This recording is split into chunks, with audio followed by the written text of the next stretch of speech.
Nisam to... Čekaj, znači ljudi raspravljamo o jednom fenomenu ovdje koje sam primijetio, Azijati podriguju kao ludi i to bez ikakve isprike, bez ičega. Imam klijenta Azijata, frajera treniram, u sred treninga evo, znači bez problema frajer, ni sorry, ni izvini, ni molim, ništa. Da li to je neki...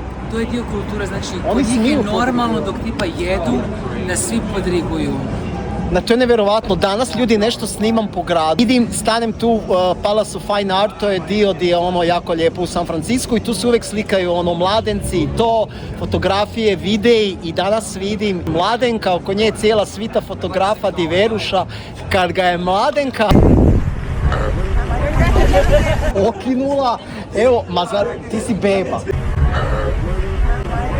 Marin je beba, kako ga je ona podrignula, 300 kila, nestane u kadar, kad ga je okinula. Ti si beba, ti si početnik, on je početnik.